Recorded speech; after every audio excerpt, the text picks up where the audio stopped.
Hey guys, I wanted my last video of the year to be a little bit more relaxed and just chatty and just sat down, not doing anything. Have been thinking I want to have like a standard way of starting my videos. So we're gonna do beverage, book, and perfume of the day. So the drink of the day is a tea. I'm having it in my Yeti cup, which I love because I'm gonna go for a walk after this. This is this tea. It's called Metabolism and it's got peppermint with spice, green tea, and nettle. This is one of my favorite ones. My perfume of the day is Bianco Latte. This is by Giordani di Toscana. It is a very, very, very sweet perfume, very gourmand. I always get compliments when I wear this, so I would highly recommend if what you're looking for is projection. And book of the day, I just finished Territory of Light by Yukio Tsushima, which I didn't realize that she was the daughter of Osamu Dazai. How iconic is that? Um, yeah, this was really good. And now I am going to start. Actually, I'm going to read two books at the same time, which I sometimes like to do. Which, yeah, I'm going to talk about more in another video about, my how I do research about things that I'm passionate about. But the book that I'm going to be reading now is called The Revenge of Gaia. This is like one of the best environmentalist books, and I'm really into that. So yeah, gonna start that. And then for fiction, I am starting Boredom by Alberto Moravia, which I'm really looking forward to. 2025 has honestly been the year that I felt the most grateful and content about my life, the most present, and not craving that something is missing and I need to be doing more and more and more all the time, which I feel like is something that used to happen to me a lot. So I wanted to share what I think is the main reason why I felt this way this year. I think the biggest reason has been embracing a more analog lifestyle. Now, I say embracing because I am fully not analog. And of course, this is a disclaimer, aware of the irony of me saying that I'm happy to be embracing an analog lifestyle when I am recording myself and you're watching me through your screen. I think it's important to say that, yeah, you're still part of a society. And I still use my smartphone. I still use apps. I still sometimes catch myself doom scrolling on social media or trying to get inspiration from Pinterest. It has taken me a long time to not live in black and white extremes or nothing. It's either 0 or 100.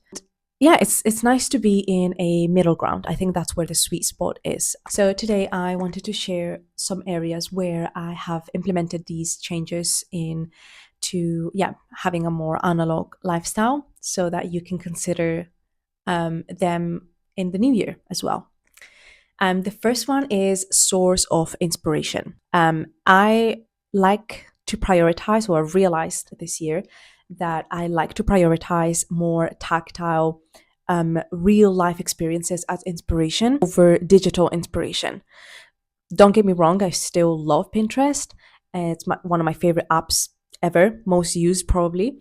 But this year, I've realized the importance of also having some source of physical inspiration. If I want to have inspiration to create art, just take myself to a museum, walk around, get inspiration, not just from art, but also people watching. I also started thrifting what I call my morning inspiration books. And just on days where I don't feel like reading in the morning, or I'm just tired, or just don't feel like reading, instead of going on my phone, I like to go through these books, which are very visual. They are about a topic or about someone that I'm interested in, and that avoids me having to look at the screen. These books are often slow, intentional visual stimulation, and I've realized that all the inspiration we need is already here. So I don't necessarily need a screen to find it. It's also made me, in a way, work harder to find inspiration, which then makes me feel more grateful to have found it and more rewarding. And more, I guess, intentional. It's not just handed to me by an algorithm. It requires my brain to be active while I'm looking for the inspiration. And that also takes me to magazines. So apart from prioritizing experiences as inspiration and my morning inspiration books, I have also really, really been enjoying magazines and getting into the routine of once a month getting a coffee at my favorite coffee shop, buying my favorite magazine, looking through the magazine, reading it, exploring new topics that I probably wouldn't have known if I didn't pick up the magazine. It just feels like when your inspiration is controlled by an algorithm, you always get things that you are, in a way, already aware of or interested in. And when you pick up a magazine, I feel like you get things that you probably wouldn't have seen if it wasn't for the decision of picking up that specific magazine. These are some of my favorite morning books for inspiration. This is Arab and Islamic Silver. It's such a beautiful book about silver. It tells the story of silver, um, silversmiths and design. It's, yeah, so beautiful to look at. I often also see pictures like these on Pinterest, and I just think it's just better when you touch it. It's just better when you can feel it. It's better when you, yeah, I don't know. I just find it so beautiful, especially in the morning, as the first thing that you look at, the first thing that your brain is looking at. Yeah, I find it really beautiful. The next one is this beautiful Issey Miyake book. Talks all about the story of Issey Miyake since the beginning. Yeah, just the design, just everything, the colors. I just find it super inspirational. Now, for magazines, like I said, I do want to make a video about it, but I want to mention Courage. This is beautiful. It's very clean. The editorials are very nice. And then Girls as well. This is quite big, but the stories and the interviews are of very high quality, and I also love the editorials. I think from my vlogs, you can kind of tell that I am a rituals person through and through. So I also have added into my morning routine, especially choosing a CD of the day. And that has been super nice to do in the morning. The act of choosing an album on a Sunday morning and playing it into the CD player just feels priceless.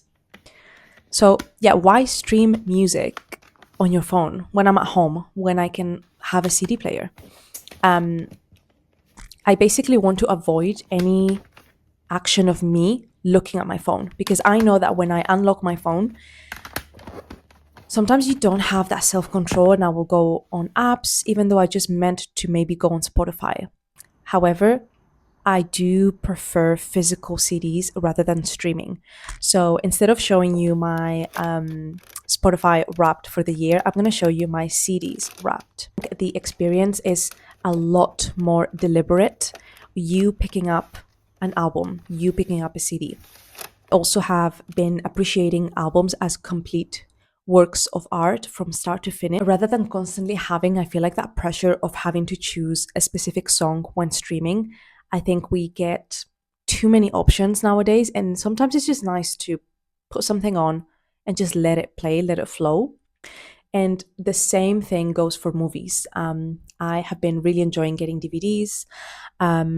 It just avoids having multiple subscriptions. And sometimes these subscriptions don't have the movies that I want to rewatch on almost a yearly basis, because they're just my favorite movies and I want to be able to rewatch them. Way too many subscriptions, and then you have to pay to rent them. So, what is really the point when you can just have the DVD at home and I can rewatch them however many times I want? So, here I have my most listened albums of the year. I love all of them so much, and yeah, let's go through them. So I've got Shade, Lovers Rock. This is, I feel like, such a staple. And then the Cardigans, Gran Turismo, Love. This is Bjork Gold Collection. I've shown this one a couple times here, so definitely one of my favorites from this year. Radiohead. I really want to go to a Radiohead concert one day. I think I missed one that was happening now close to where I live. And this is Red Hot Chili Peppers. This is Echoes by Pink Floyd. And then finally, I would say my most listened album, my most listened artist is Moby. Moby, this album and the other one, which I don't have it at home now. But this one, is so, so, so good. I also think the quality of the audio is somehow feels better than obviously listening on my phone. But yeah, I just appreciate music as art a lot more since I have made it part of my routine most days to pick an album and just let it play throughout the day. The third reason, or the third thing change that I have made this year, um, doesn't come as a surprise, is obvious if you follow me, and that is memory keeping. I already made a video of why I have decided to physically archive my life, and that's through photography and journaling. So I'm not going to go into it too much, but I think that the mindful act of memory keeping, I have been doing it for 10 years, journaling, and it has genuinely reshaped the way my brain functions, the way that I see myself, the way that I cope with my emotions. It's also one of the easiest places to start if you're looking into using your phone less. I honestly do not get people that journal on their phone, like they use a journaling app. That could never be me. I need to feel the paper, I need to use my stationery. I have used a lot of my stationery this year. I also think it's the easiest way to start if you want to embrace a more analog lifestyle, because it's easier to implement. You just literally pick up any notebook. I'm not even going to tell you use a specific notebook. I know that, yeah, it's kind of like a trend of people talking about Louise Carmen notebooks and making their own and that kind of stuff. I just think, yeah, they are very, very beautiful, but you don't have to spend money to journal. I have talked about the journal that I use a lot of times is the Moleskine expanded version, but I would even say you don't need this. You honestly need any notebook. Any notebook will do. I also this year have used a lot of the notebooks that I just had laying around. So that makes me super, super, super happy because I'm obsessed with buying notebooks and just letting them sit there. This year, I have used all of them. Yeah, just think that you should stop relying on apps and on your phone to store your memories. That goes on journaling and photography. It's just such an important thing for me at least, to own my memories. And the same goes for photography. If you can't invest in film camera, uh, that brings me, I have a new one. I am going to do a film, no, I'm going to do a camera tour soon. So that I recently bought secondhand as well, of course. You don't really have to purchase a camera. You can just print the pictures that you have in your phone. I can't be the only one that deletes them and they just mean nothing and you just scroll past them, and that's just not a deliberate act of memory keeping. So yeah, print your pictures. Something so powerful about the tactile experience of holding your memories in your hands. It makes life more worth living, at least for me. I recently posted a Substack on my page. I'll link it down below if you want to read the full thing, but it was about how film has helped me embrace imperfections and has helped me, I guess, heal from being a perfectionist. It's, yeah, I'm very proud of that piece. And I added some of my favorite imperfect film pictures. So yeah, have a look if you're interested. Part that I wanted to cover was I have been doing literally anything that will allow me to not pick up my phone, even if that is wearing my wrist watches and not look at the time. Because I think, yeah, if you're in social media and you use social media, you unlock your phone and then with the excuse of looking at something, and then you end up scrolling unless you have very high control of yourself, which I sometimes do, but sometimes I don't. Um, or if you don't use social media, which I then, yeah, quite envy you.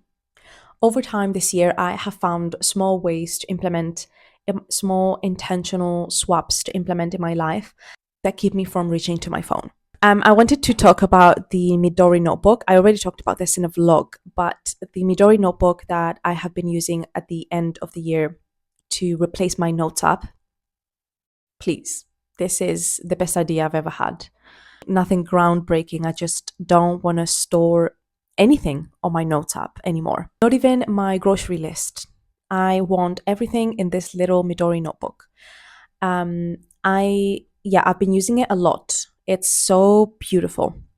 It's so good quality. The binding, we've already talked about the binding here, but I'm gonna mention it again because it's so good. Beautiful.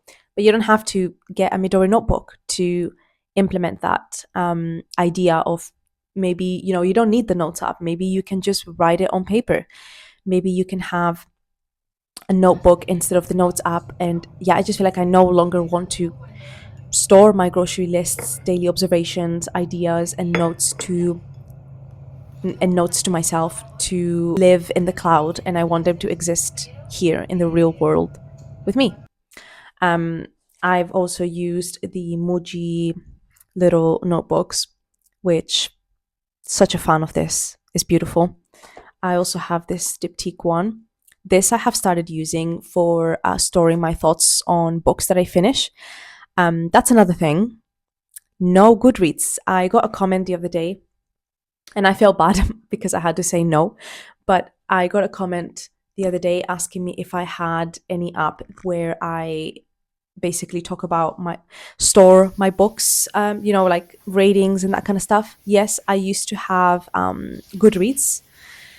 Stopped using it this year. I no longer set myself a goal of books to read, as in number wise. I no longer rate my books the way that Goodreads makes you rate them. Instead of tracking books digitally, I keep a notebook for my thoughts and reflections, and that has been this diptyque notebook, which came with a perfume I bought. Beautiful. If you purchase a perfume from diptyque, you'll get it for free, and it's perfumed with. This is the perfume. And yeah, I store my thoughts here. I just feel like it's less performative, although I am aware that I talk about books in this channel. But I don't need an app. I don't. It feels like a one-way conversation, and at least with YouTube, you can comment and you can let me know your thoughts about the book as well. And I feel like it's more of a two-way conversation. I've also been embracing just doing research for the sake of doing research, just for fun. And I'm gonna do another video in the new year with what topics I want to research this year. 2026. Yeah, very excited about that. But like I said, for example, reading books that are non-fiction, but then taking notes and actually studying them, I think just keeps your brain focused. It keeps your brain alive. It helps me be more present because I'm not just reading it. I am learning, taking notes, and it's about topics that I'm naturally interested in. So yeah, just something to look out for if you're looking for having some ideas in terms of new year, like what do they call it, curriculum, new year curriculum ideas. I will make a video about that as well. Another thing that I've done is just embracing more analog hobbies. So nothing that is going to make me look at a screen. Well, yeah, I love reading, but sometimes you don't want to read. You can do Sudoku, you can do mind games in these little notebooks. I get all of these secondhand, and they're, I feel like, so just brain stimulating. They're just, yeah, would highly recommend. We covered everything that I wanted. Like I said, just a disclaimer, these are just little changes that I've made in my life that have helped me reach out for my phone less. And I'm not saying that I'm going analog 100%. I wish I could, but right now I don't think that I can. So yeah, that's it for today. Thank you guys so much for watching. This is going to be the last video of the year, so I'm gonna see you on my next video, and it will already be 2026. You guys have an amazing New Year's. Happy holidays. Thank you so much.